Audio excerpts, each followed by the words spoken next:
네, 안녕하십니까. 김정민의 오늘의 국제지휘자강에 대해서 말씀드리겠습니다. 이번에는 예전편 가스라테프트 밀약과 부역자들 이어가지고 계속 시리즈를 말씀드리겠습니다. 국내 정치 상황에 대해서 한번 알아보도록 하겠습니다.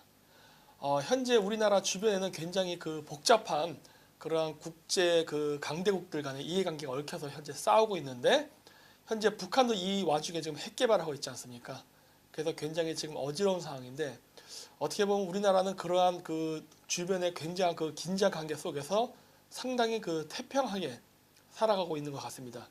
왜 그러냐면은 지금 현재 다른 나라에서는 지금 우리나라에서 마치 전쟁하는 걸로 알고 있는 사람들도 많습니다. 물론 지금 제 생각에는 당장 전쟁이 날 거라고는 생각하지 않지만, 지금 주변 강대국들, 심지어 북한까지도 지금 핵 개발과 대륙간 탄도탄을 미사일을 만드는 상황 속에서 우리만 안일하게 있을 수는 없겠지요. 따라서 진정으로 평화를 지키기 위해서는 사실 우리나라도 이러한 상황 속에서 자국의 안보를 위한 어떤 많은 비상 대책을 세워야 되는데, 그 부분이 현재 잘 안 되고 있는 게 좀 안타깝습니다.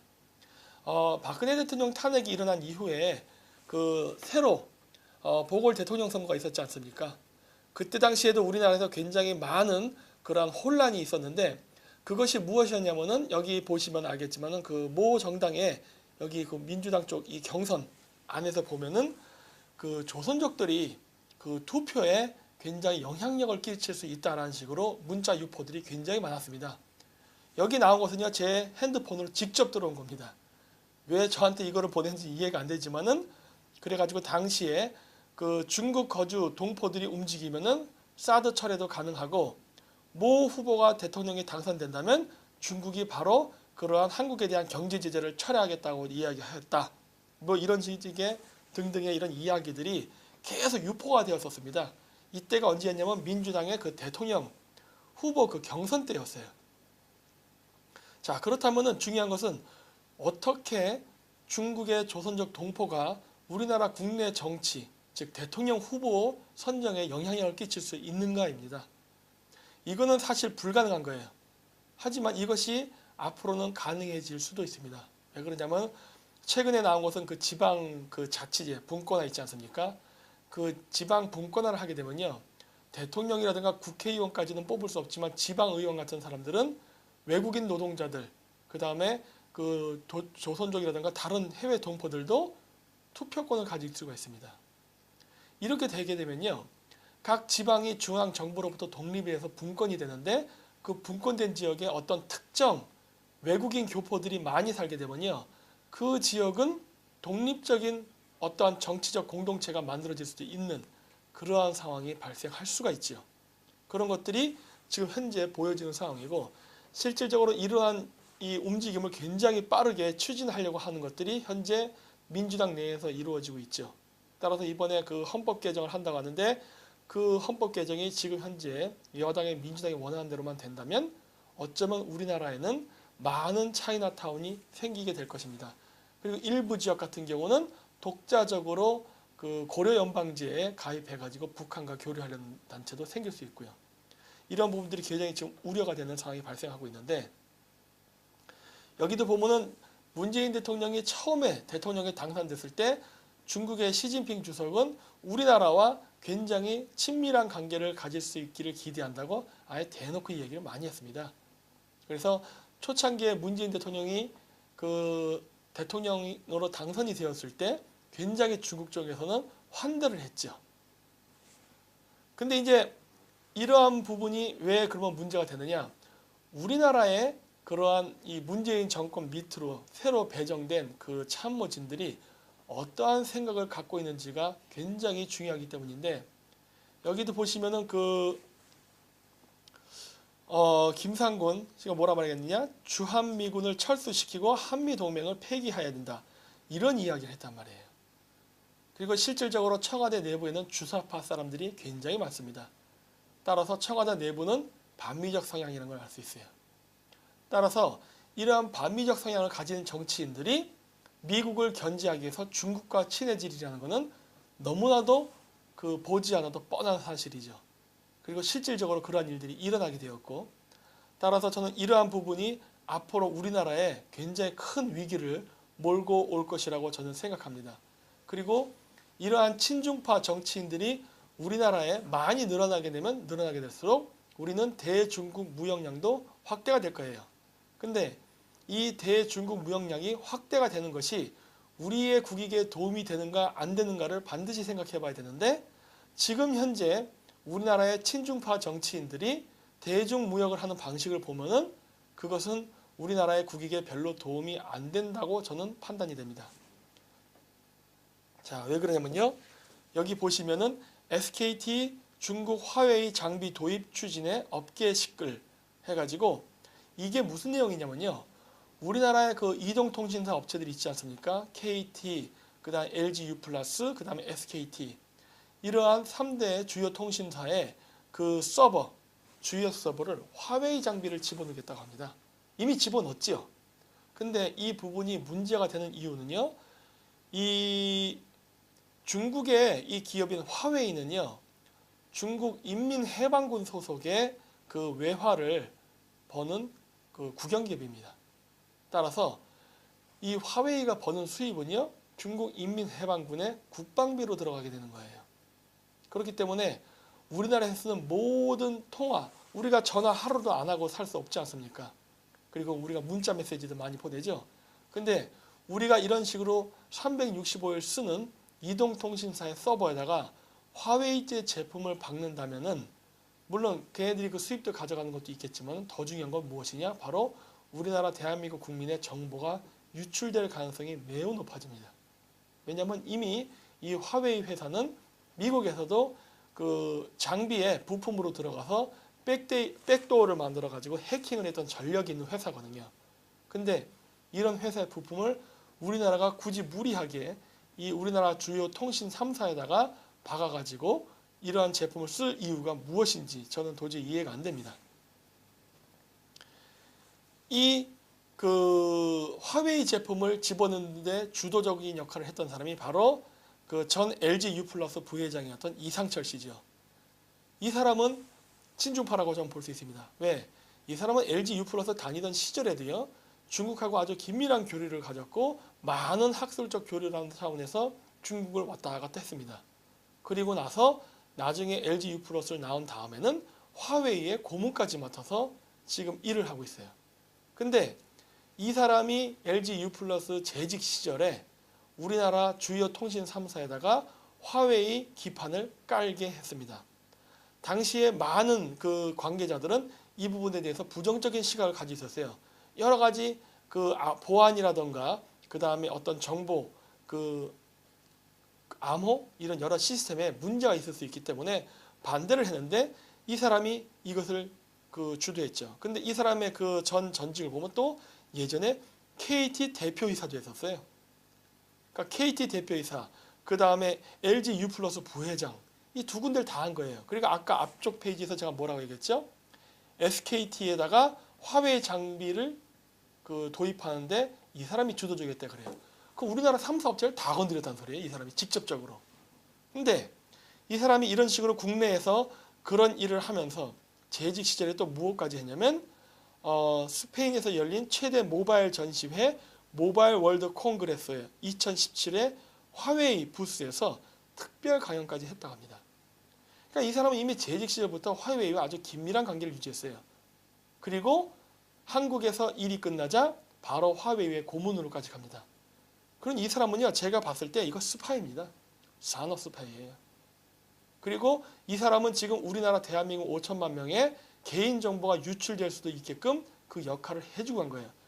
제가 봤을 때 이 사람 중국에 가서 어마어마한 그 연봉과 접대를 받으면서 아마 호의호식하면서 살고 있을 겁니다. 사실 그 우리나라 현재 정권이 바뀌고 나서 청와대 안에 있는 사람들 그리고 그 관계자들의 자식들이 지금 심천경제특구라든가 북경에 가서 한국, 중국 기술 협력 교류 뭐 이런 식의 여러 가지 명목으로 해가지고 지금 한국의 기술 기업들을 중국으로 초청을 해가지고 뭐 사업 제휴를 맺는다 뭐 여러 가지 그 계약을 하면서 지금 한국의 기술을 쏙쏙 빼먹고 있습니다. 물론 그 기업은 나중에 다 버려버리고 이런 일들을 하고 있는데 지금 이런 일들을 지금 주도적으로 하고 있죠. 그래서 이런 지금 한국의 친중 정권 그리고 그 친중 정권과 붙어 있는 경제인들이 지금 중국과 우리나라에서 하고 있는 일들은요, 매국 행위입니다. 우리나라의 100년 먹거리에 해당하는 수출 주요 그 핵심 기술들을 전부 중국에 넘기는 그러한 사업을 하고 있어요. 자, 이 이상철 전 LG U+ 회장뿐만 아니라 다른 많은 사람들도 이런 일들을 하는데 그 결과 지금 중국에서 어떠한 일이 벌어지고 있느냐 보십시오. 이것이 지금 중국에서 있었던 그 삼성 핸드폰의 매출 실적입니다. 이거는 2013년도인데 여기 보시면 어떻습니까? 삼성이 2013년도만 해도 중국에서 가장 잘 팔리는 핸드폰을 가지고 있었어요. 그랬는데 그 이후에 화웨이라든가 샤오미 이런 회사들이 한국의 기술들을 야금야금 뺏어먹고 추적해보면서 어떤 일이 발생했느냐? 삼성이 3위로 떨어집니다. 그리고 샤오미라든가 그 다음에 그 다른 중국 회사의 제품들이 중국에서 1등 제품이 돼요. 근데 이 전세 역전이 되는데 걸린 시간이 불과 1년이에요. 보십시오. 2013년 3, 4분기 때에 매출이 삼성이 나머지 중국 두 회사보다 압도적으로 높습니다. 근데 이것이 2014년 4, 4분기가 되면 어떻게 됩니까? 삼성이 급격하게 영업 매출이 떨어지면서 바로 3위로 전락하게 된 거예요. 이러한 일이 벌어지는데 우리나라의 대기업 출신 간부, 엔지니어, 연구소에 일하던 사람들이 많은 일을 했죠. 즉, 이 사람들은 개인적으로는 자신들의 연봉을 더 많이 받기 위해서 갔다고 했지만 그 사람들의 행위는 결국 우리나라 대한민국의 전체 국가이익을 회수하는 매국 행위를 했습니다. 이거는 굉장히 심각한 문제고 국제 문제가 될 수 있는 것인데 이거를 왜 우리나라 정부가 제재를 하지 않고 오히려 청와대의 자제들이 이것을 더 권장을 하고 이 사업에 끼어들어서 우리나라 기술을 해외에 유출시킨지 도저히 이해가 되지 않습니다. 그리고 삼성전자의 글로벌 스마트폰 시장 점유율도 점점 떨어지고 있어요. 이 일을 누가 했냐는 겁니다. 한국인 자신이 했다는 거예요. 그것도 그 관계 업무를 하는 사람들이.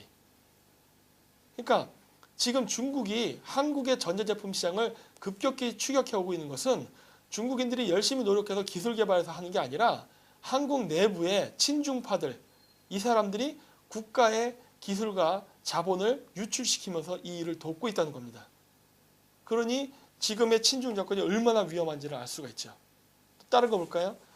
이건 무엇이냐면 우리나라에서 제주도에 관광객들, 중국 관광객들이 많이 들어와서 온갖 그 사회적 문제를 일으키니까 그 사회적 문제를 해결하고자 바로 그 제주도에 중국의 공안을 파견하자는 내용을 발의했다는 겁니다.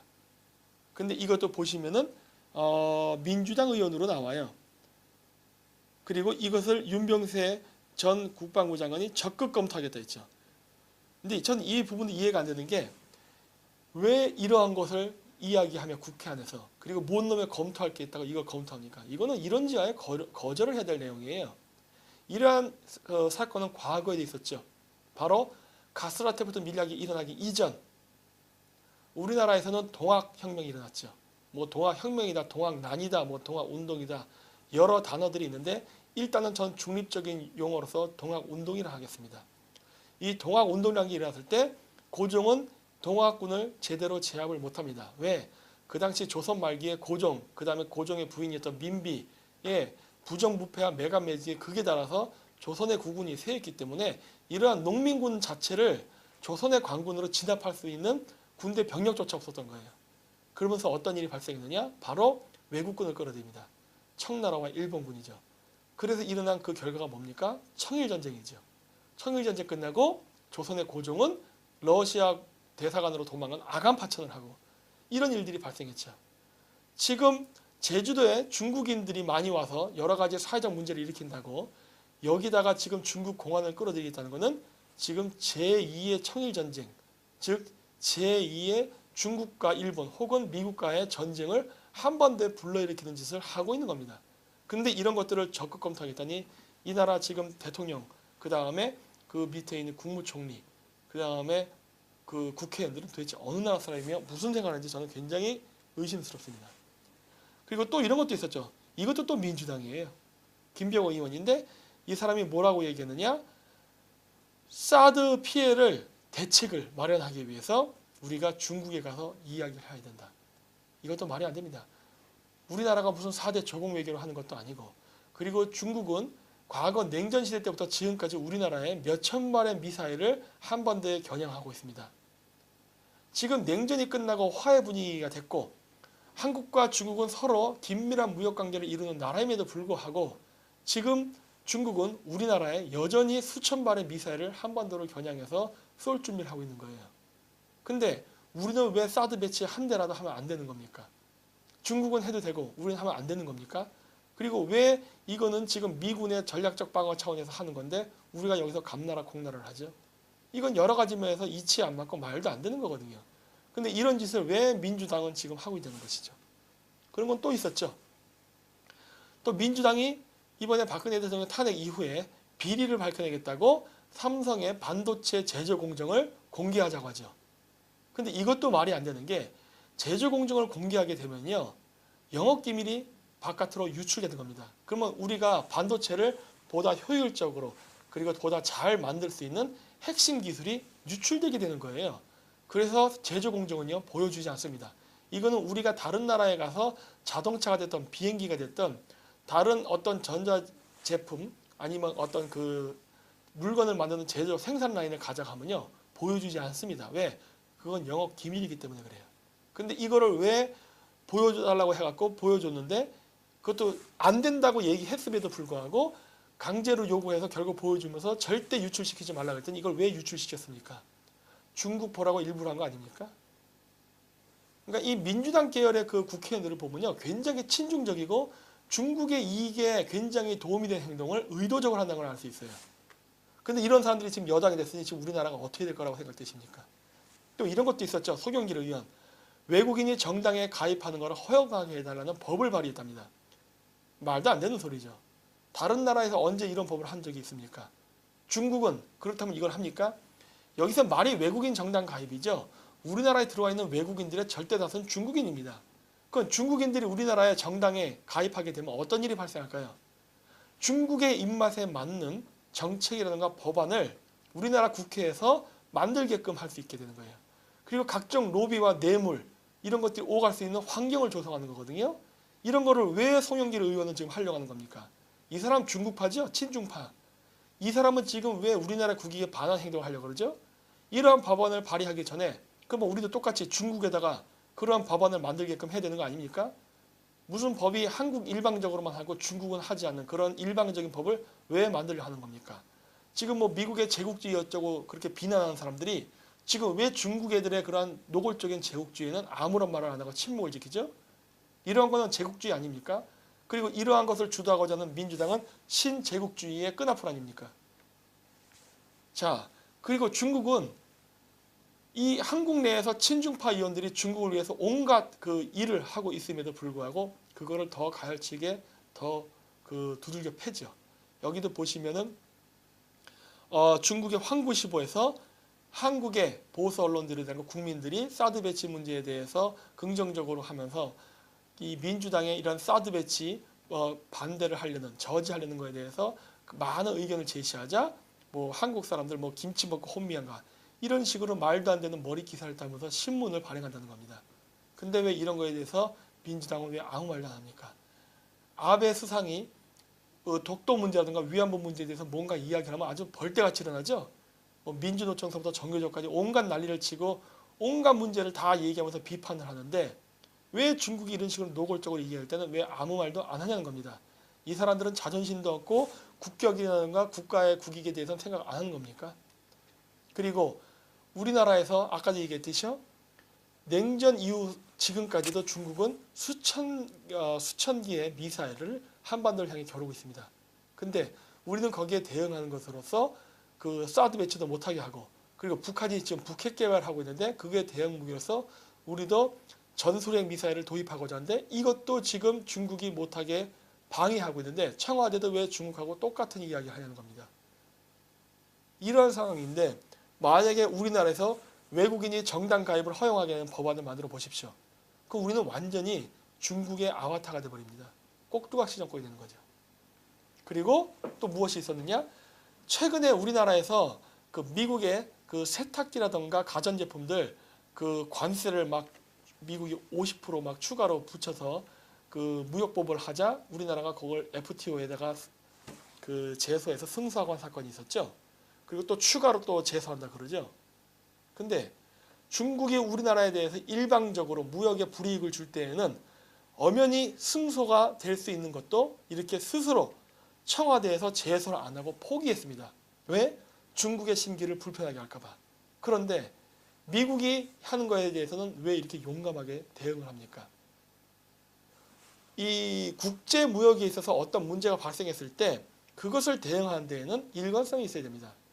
근데 왜 미국이 하는 거에 대해서는 법대로 하려고 그러고 중국이 하는 거에 대해서는 대응을 안 하죠? 이렇게 되면 완전 내로남불이죠. 이러면서 어떻게 우리가 한미 군사동맹 국권이 한다는 말을 문재인 대통령 함부로 입에 담을 수 있겠냐는 겁니다. 제가 봤을 때 이렇게 하는 행동은 전형적인 반미 친중 행위인데. 그리고 또 무엇을 했느냐? 그 지금 주중 한국 대사죠. 한국 기업들이 지금 중국에서 당하는 많은 피해는 사드 문제 때문이 아니다. 그것은 한국의 기업들이 중국의 사업 환경을 잘 모르고 만들어낸 실수다. 이런 식으로 하면서 오히려 중국을 옹호하는 발언을 합니다. 중국에 가서 중국을 옹호하는 발언을 할 대사라면요. 뭐토록 중국에 가 있습니까? 원래 대사는요. 반스파입니다. 그래서 그 나라의 각종 문물, 정보, 교류 이런 것들을 조사해서 한국에 보고하는 게 의무예요. 근데 지금 이 사람이 하는 일을 보면요. 오히려 한국의 상황을 조사해서 중국에 보고하는 거꾸로 일을 하고 있어요. 그러면 이 사람도요. 매국자입니다. 매국노예요. 그러니까 지금 보면 우리나라의 친중 정권을 위시한 그 밑에 붙어서 정권의 이익을 받아먹는 정치인, 그 다음에 국회의원, 그리고 재계인들을 보면요. 전부 한국의 국익을 회하는 많은 매국적 행위를 지금 하고 있는 것을 볼 수 있습니다.